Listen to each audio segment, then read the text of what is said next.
Salut à vous! Ça fait très longtemps que je ne suis pas venue sur cette chaîne, donc je tiens tout d'abord à vous souhaiter une très bonne année et à vous adresser mes meilleurs vœux. Vous l'aurez vu au titre, oui, on va parler de résolutions. On me demande encore à quoi ça sert de prendre des résolutions, mais moi j'aime en prendre et donc j'en prends année après année.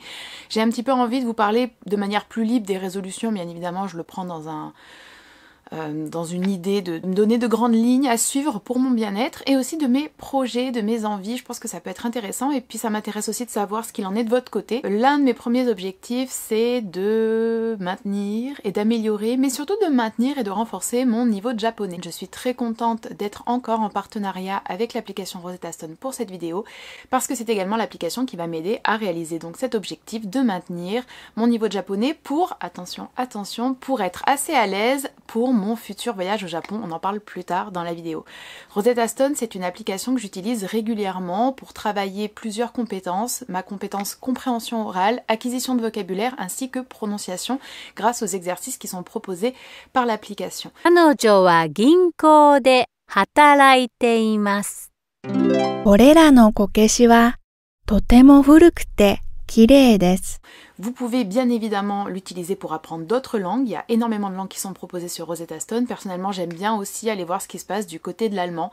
C'est une alternative hyper intéressante au manuel. Si c'est quelque chose qui vous parle pas du tout, moi j'ai énormément de manuels de langue, mais je sais que c'est pas fait pour tout le monde. Ou ça peut venir en complément justement pour travailler la langue de manière plus ludique et pour vous concentrer sur toute la partie orale et prononciation. Celles et ceux qui souhaitent essayer Rosetta Stone, si vous cliquez sur le lien en barre d'infos, vous avez accès à moins 60% jusqu'à la fin du mois de janvier et moins 50% sur le mois de février, avec un accès illimité à toutes les langues qui sont proposées par Rosetta Stone. Je vous laisse cliquer sur le lien en barre d'infos, je vous recommande vivement de le faire.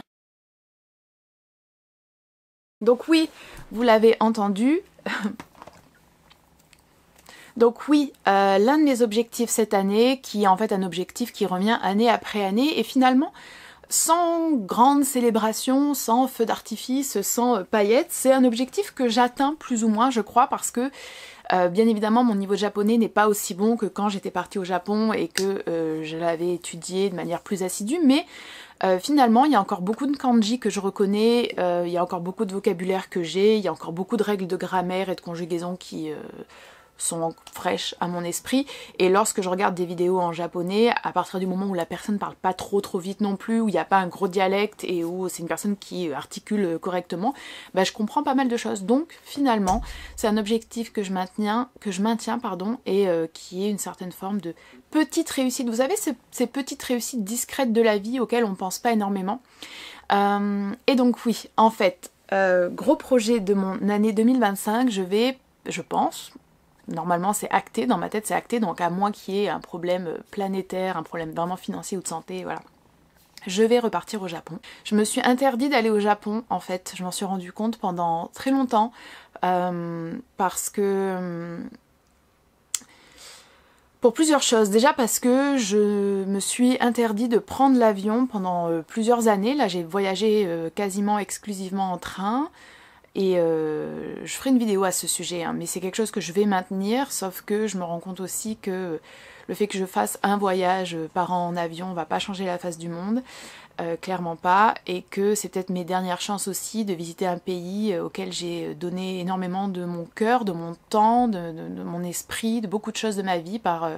l'étude de sa langue, la littérature, les films, un intérêt juste pour ce qui s'y passe, les gens que j'ai rencontrés, enfin bon bref, beaucoup de choses, et que en fait je souffre de pas y être allée, j'en souffre réellement. Ça en est, enfin pour vous donner une idée, hein, je regarde aucun contenu lié au Japon parce que quand je regarde du contenu lié au Japon, ça me fait vraiment juste mal au cœur, quoi, réellement.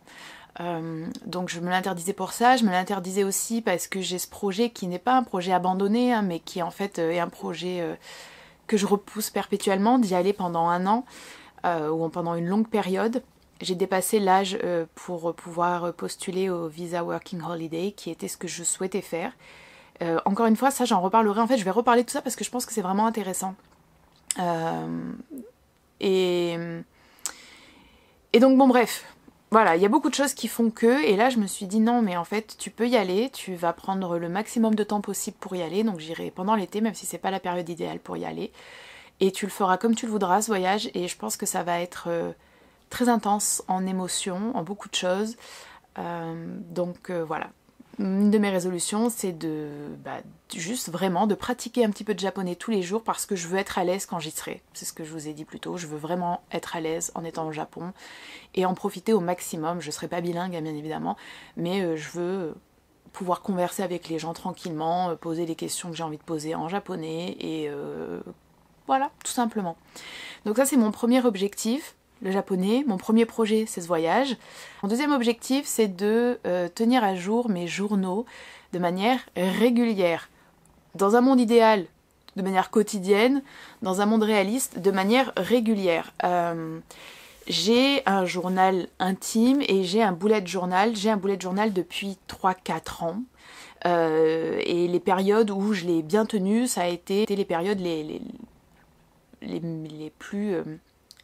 productives, mais surtout les plus apaisées de ma vie. En fait, j'ai vraiment besoin, l'un des grands problèmes de ma vie, c'est que je n'arrive pas à créer de routine, de structure, mais que j'ai absolument besoin de structure pour fonctionner. Voilà, super. Et en fait, le bullet journal, vraiment, moi je le dis, ça a changé ma vie quand même, et ça la change réellement au quotidien. C'est quelque chose qui est en perfectionnement permanent pour savoir ce qui nous convient réellement, ce qui est utile, ce qui n'est pas utile, ce qui est de l'ordre du superflu, du futile, voilà, du gadget entre guillemets. J'ai vraiment envie, et ça c'est une extension donc de cet objectif-là, de cette résolution on va dire, j'ai envie de optimiser entre guillemets ma vie. Alors, j'en ai pas reparlé sur cette chaîne, mais je vais le dire très brièvement ici. J'ai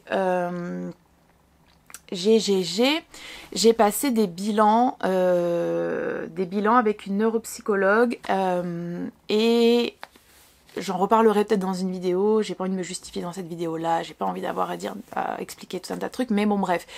Il y a eu une forte suspicion de TDA posée qui répond à beaucoup de questions, et quand bien même peut-être que c'est pas ça, et quand bien même peut-être que voilà, peu importe en fait, il est clair qu'il y a un problème et que je suis toujours dépassée par tout et que ça nuit énormément à ma qualité de vie, à mon humeur, à ma santé tout simplement, et que je parle pas juste de santé mentale, je parle de santé au sens global. Donc j'ai vraiment envie d'arriver à organiser et optimiser ma vie, c'est-à-dire de réfléchir en m'inspirant de routines et d'outils pour les TDA justement, pour les personnes qui ont un TDA, un TDAH, en regardant ce qui se fait du côté des...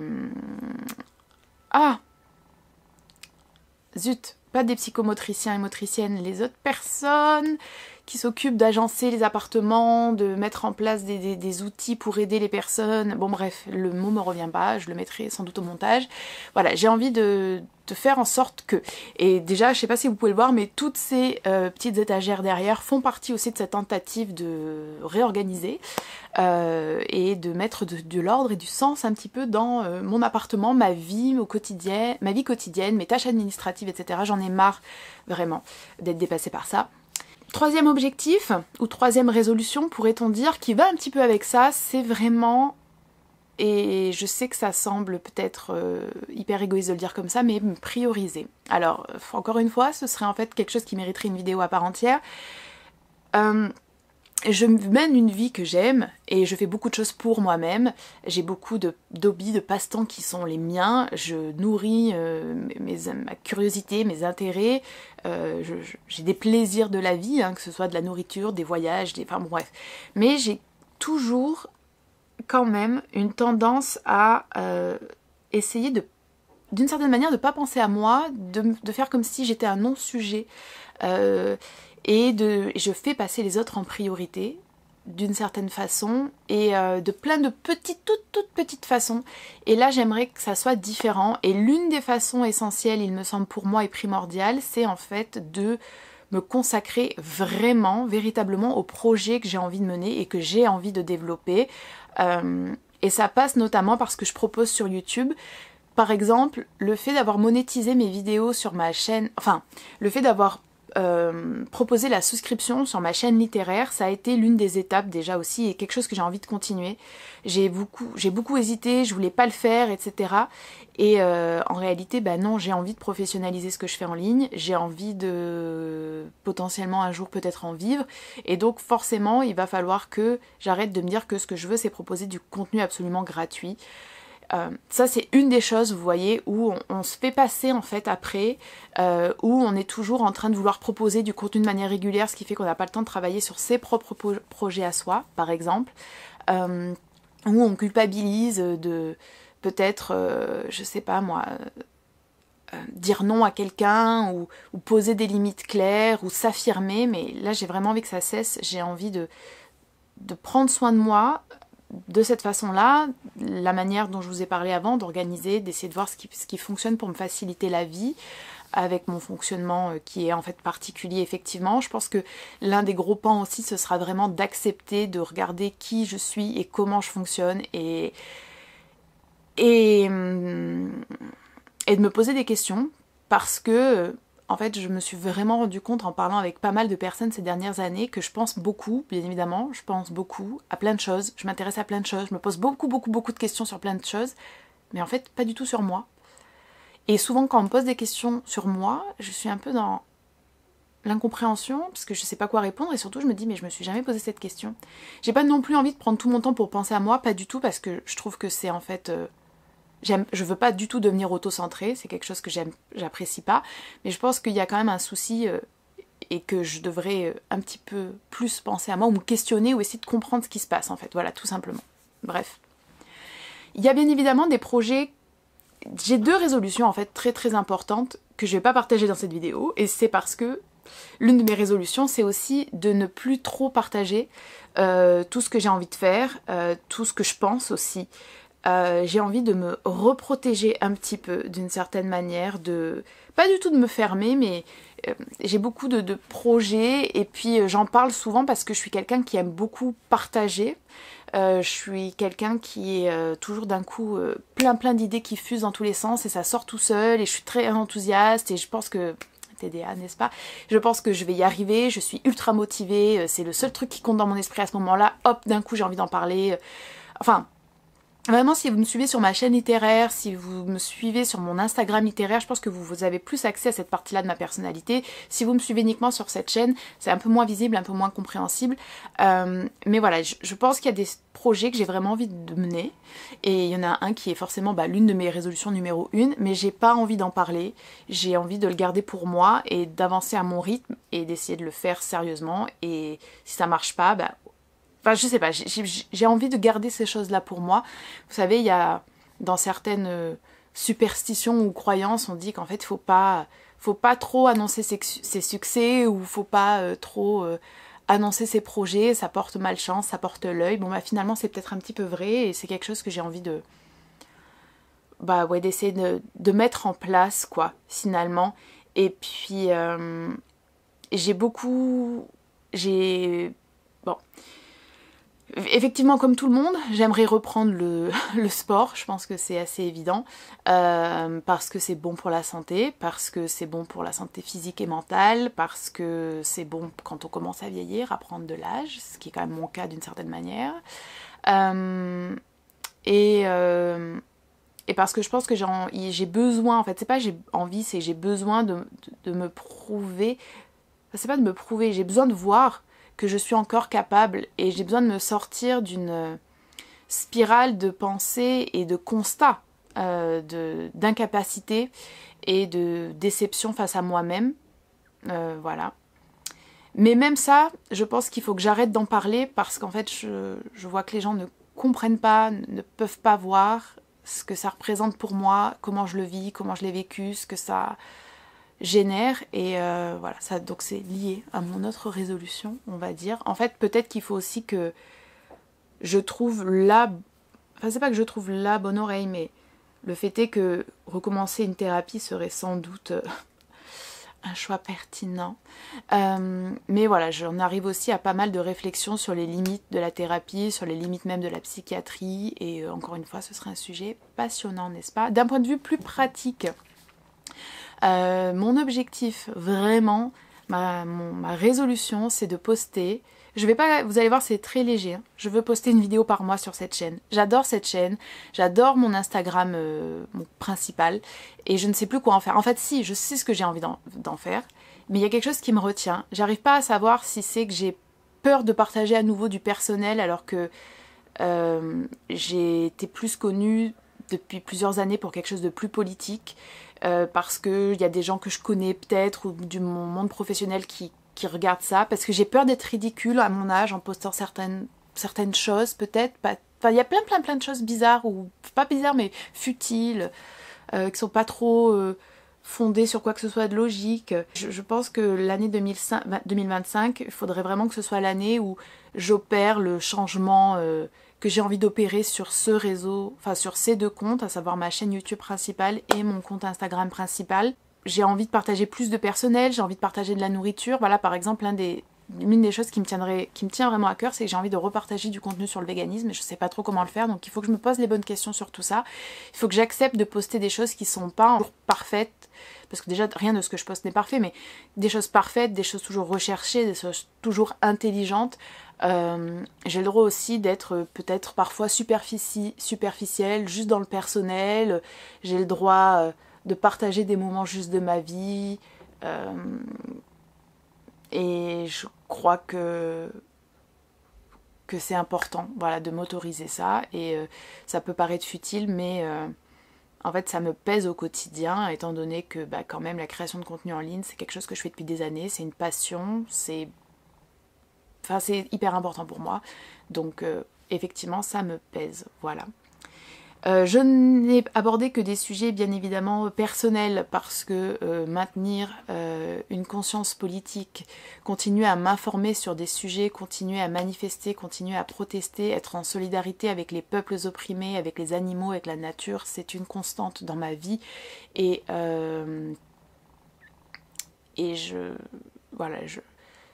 je pense que j'ai pas besoin de poser des résolutions à ce sujet-là, même s'il faut continuer à le faire et qu'on peut toujours s'améliorer.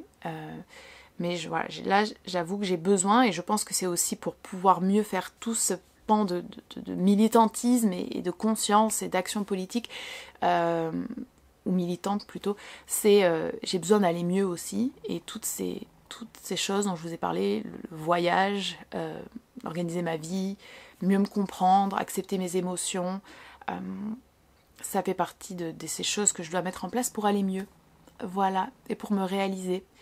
Et il est temps, je crois, vraiment, et en même temps, au même moment où je pose là ces mots, j'ai peur, parce que je sais que je les ai déjà dit, je sais que je les ai déjà pensés, et j'ai peur d'arriver l'année prochaine et d'en être encore au même stade qu'actuellement. Je pense que j'ai un potentiel, j'ai des choses à faire, j'ai des choses que j'ai envie de faire, j'ai des choses qui grouillent, gargouillent, qui vraiment bouillonnent en moi, qui sont là en train de fermenter depuis des années et qui sortent pas. Et en fait, elles sortent pas à cause de plein de choses, des facteurs sociaux, des facteurs économiques, bien évidemment, mais aussi des facteurs personnels. Et j'aimerais travailler là-dessus. Voilà, et bien écoutez, c'était une vidéo plus intense que je ne l'aurais cru. J'espère qu'elle vous aura intéressé d'une manière ou d'une autre, qu'elle aura peut-être résonné avec vous. N'hésitez pas à me dire si vous aussi vous êtes aligné avec certaines de ces résolutions, de ces envies, de ces objectifs. N'hésitez pas à cliquer sur le lien pour avoir accès à Rosetta Stone avec 60 ou 50% de remise. Je les remercie encore d'être en partenariat avec moi pour cette vidéo, et je vous dis à très bientôt, je l'espère.